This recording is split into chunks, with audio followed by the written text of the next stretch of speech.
Hello, welcome back. My name is Judith. I'm one half of the Nutty Nitty Sisters. Together with my sister Julie, we create videos sharing our love of all things fibery and the fiber arts. If this is your first time joining, welcome. Thank you for clicking on the video. And if you are a returning viewer, thank you so much for coming back time and time again. We definitely appreciate it.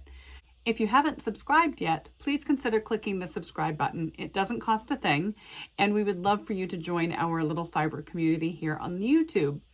If you enjoy the video, please give it a thumbs up as well. That helps us spread the joy of all things fibery. Today is day 10 of the Yarn Stash D-Stash, and finally we are diving into our yarn and fiber supply or stash. I am so excited, but I am also so worn out. That was a haul. I found a lot of things that I wasn't expecting in my fiber. I found a couple of things that were rolled up into cakes that I had knit something out of and I hadn't put back into skeins. Specifically, the yarn that was used in this brioche scarf. This was some hand spun this was from Spin Jones. I think this was Spin Jones. And this one was the Woolery. And originally I had spun this thinking they would go lovely together as a sweater. But I didn't end up having enough and I could not get my hands on any more of this from Spin Jones. So I made the scarf just to practice some brioche, and I have lots of leftover. So I am now looking at possibly doing a couple of vests, one in this color and one in this color.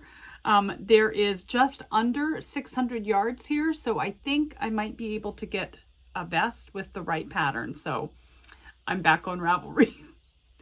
And then the other one that I found that I needed to skein up was this beautiful Coopworth and Jacob yarn from the Dancing Pony Sheep Farm. So those are all now successfully reskeined. This will go back into the DK stash. These are both worsted, but my worsted bin runneth over. So they're gonna have to live in the errand bin until I can find something to make with them. So that was my protein fiber journey. I found I had 22 skeins of lace, 32 light fingering, 27 fingering, 11 sport, 32 DK, 61 worsted, 37 Aran, 15 bulky, 7 super bulky, And I had one magic knot cake. I probably have more that aren't going to go entirely in my trifle wrap, but I had one that was a full magic knot ball. So we'll see what happens with the rest of those. Those are all fingering weight magic knot balls made out of scraps. So that is that. As far as the fiber goes, I really didn't calculate what I had for fiber. I did categorize it into bins according to colored fiber, things that had been dyed or are not the natural color. And then I have a bin of natural fibers. And then I have a bin that is braids, because sometimes you buy fiber and it comes in a braid. I also had 3 huge balls of targhee fiber, which I braided and then coiled around to make kind of big plates of fiber.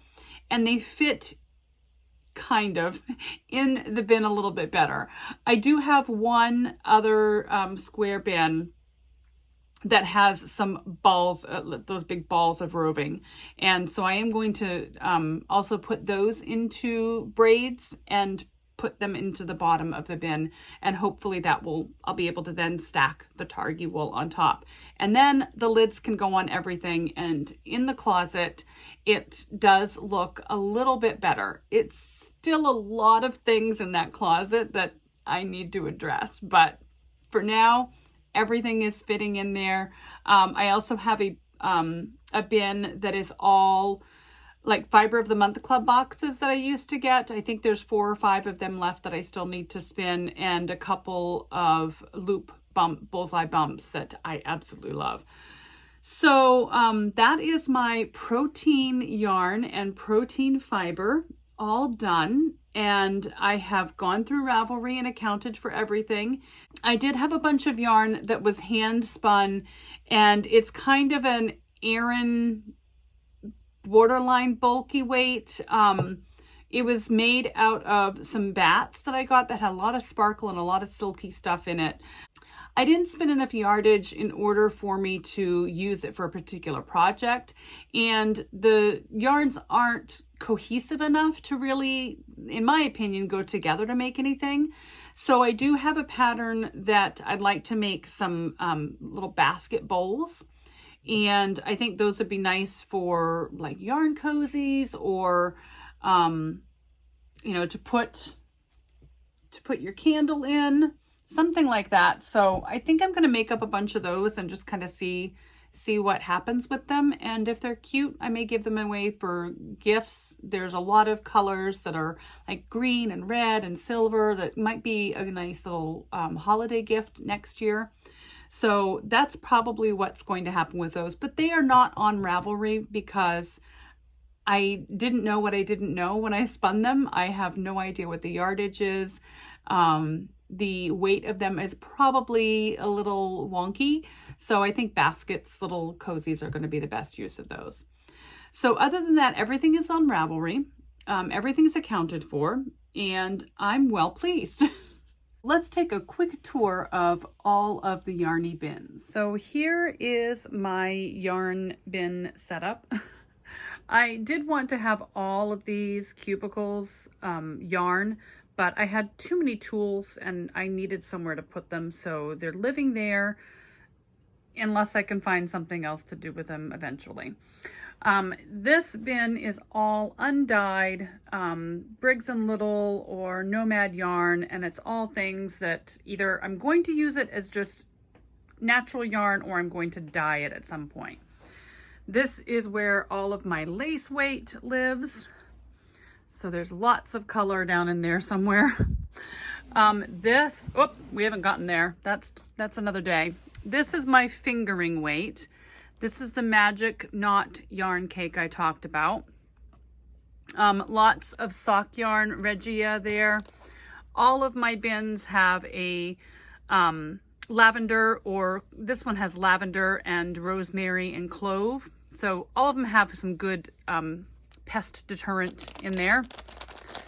Lots of hand spun down in here. Yeah, this is a lot of fingering weight yumminess. And then next to the fingering weight, we have Sport and DK. So these are also not on Ravelry, I forgot to mention. These are little puffs that I got from Bartlett yarn, and there's quite a few of them in there. I'm thinking I'm going to try to make some sort of a Fair Isle hat or cowl out of them. And then this bundle of random minis is also not on Ravelry. They all look so good together. I, again, want to make something, I just don't know what. So this is all of the DK living in this lovely bin. There's lots and lots. This is it Stonehenge? Yes, Stonehenge Fiber Mill. Crazy. I love these yarns. I usually get them pretty decent price at fiber events. So I think there's 5 or 6 of them in there. They're very spin cycle like yarn, but affordable. Next is the worsted weight bin. Ugh. And that's all. I'm not pulling it out any further than that. This is packed. This is absolutely packed to the gills with worsted weight yarn. I definitely need to find more worsted weight projects in my future. Oh, please go back in. Woof. This is Aran weight. Much more space in there. I actually found 5 skeins of worsted weight in here, so apparently I had more worsted than I needed last year too. So that is my Aran bin. This is bulky weight. That looks nice and tidy. And then that is acrylic, which we aren't going to do until later. So there they are. I do need to make some new labels for these. These labels are coming off a little bit, some more than others. And the label maker that I use is this little Dymo label maker. And it has an app on your phone. So you decide what your label is, and then you just hit print on your phone and it goes to the label maker. It is battery operated. I don't have batteries in it right now. And then it uses these little cartridges for the tape. And it comes in several different colors, styles. This one's blue plastic. That's clear. This one is white paper. So just a lot of different options, and there's not a lot of options for font and what have you, but it works for what I need it for. So that's my yarn stash, and then we'll go to the closet for my fiber. So this is the closet in the origami room, and this is where I keep my fiber. So this is colored fiber. It is a little bit overflowing, so I do need to find a better option there probably. This bin here is the natural undyed fiber. These are the fiber braids. And then this one is the one I talked about. I have the big balls of roving in. I think there's 4 or 5 balls in there that I want to braid like I did the Targi to make a little bit more room. I think they'll lay flat and then maybe have a little bit more room in that bin. Those are fiber boxes, fiber of the month boxes. That is another fiber study, which I've never done. That is fiber study through Maine Fiber Workshop that I need to get caught up on. These are my bullseye bumps, and then these are Rolags. So that's my fiber stash.